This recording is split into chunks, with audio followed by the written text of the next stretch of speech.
അസ്സലാമലൈക്കും. Welcome to my channel Surumi's vlogs.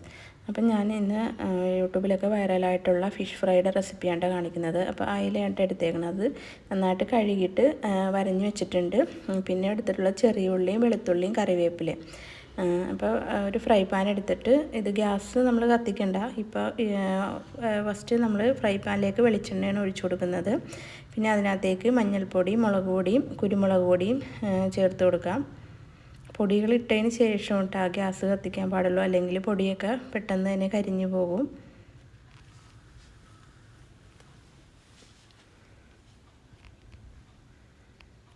ഇനി gas കത്തിച്ചിട്ട് ഇതൊന്ന് ചെറിയ തീയിൽ വേണം കേട്ടോ, അല്ലെങ്കിൽ പൊടികൾ കരിഞ്ഞ് ചോയിരിക്കും.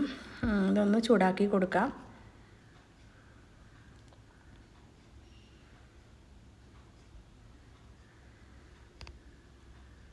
ഇത് മത്തിയിലൊക്കെ ചെയ്താലും നല്ല ടേസ്റ്റ് ആയിരിക്കും കേട്ടോ. ഇതിപ്പോൾ അയില വെച്ചിട്ടാണ് ഞാൻ ചെയ്യുന്നത്. പിന്നെ പാകത്തിനുള്ള ഉപ്പ് ചേർത്ത് കൊടുക്കാം. പെട്ടെന്ന് തന്നെ നമുക്ക് റെഡിയാക്കി എടുക്കാം, എന്നാൽ നല്ല അടിപൊളി ടേസ്റ്റുമാണ്. ഇനി ചെറിയ രീതിയിൽ ഇതൊന്ന് മുരിഞ്ഞ് വന്നിട്ടുണ്ട്. ഇതിനകത്തേക്ക് ചതച്ച ചെറിയ ഉള്ളിയും ചതച്ച വെളുത്തുള്ളിയും ഇട്ട് കൊടുക്കാം. പിന്നെ കറിവേപ്പില,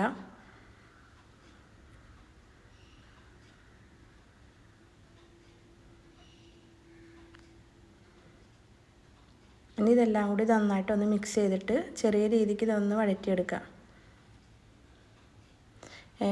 ശ്രദ്ധിക്കേണ്ട കാര്യം, തീ ചെറിയ തീയിലാണ്ട വെക്കേണ്ടത്, അല്ലെങ്കിൽ പെട്ടെന്ന് തന്നെ കരിഞ്ഞു പോകും. അപ്പോൾ ഇത് നന്നായിട്ടൊന്ന് മുരിഞ്ഞൊക്കെ കിട്ടിയിട്ടുണ്ട്. ഇനി ഇതിനകത്തേക്ക് വാളംപുളിയുടെ വെള്ളമില്ലേ, അതാണ് ഒഴിച്ചു കൊടുക്കുന്നത്.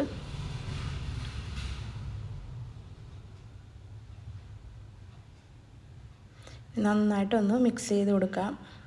ഈ സമയത്ത് ഉപ്പും പുളിയൊക്കെ നോക്കിയിട്ട് വേണം മീൻ അതിനകത്തേക്ക് വെച്ച് കൊടുക്കേണ്ടത്. ഇനി മീൻ ഓരോന്നായിട്ട് ഇത് നിരത്തി വെച്ച് കൊടുക്കുക. അടുപ്പിച്ച് ഇങ്ങനെ വരഞ്ഞെടുക്കണം കേട്ടോ, എന്നാലേ മീനിലേക്കുള്ള മസാലയൊക്കെ പിടിച്ച് നല്ല ടേസ്റ്റായിട്ട് കിട്ടുള്ളൂ. ഒരു 5 മിനിറ്റ് കഴിയുമ്പോൾ തന്നെ ഒന്ന് മറിച്ചിട്ട് കൊടുക്കാം. രണ്ട് സൈഡും മസാലയൊക്കെ പിടിക്കാൻ വേണ്ടിയിട്ടാണ് ഇങ്ങനെ ചെയ്യുന്നത്.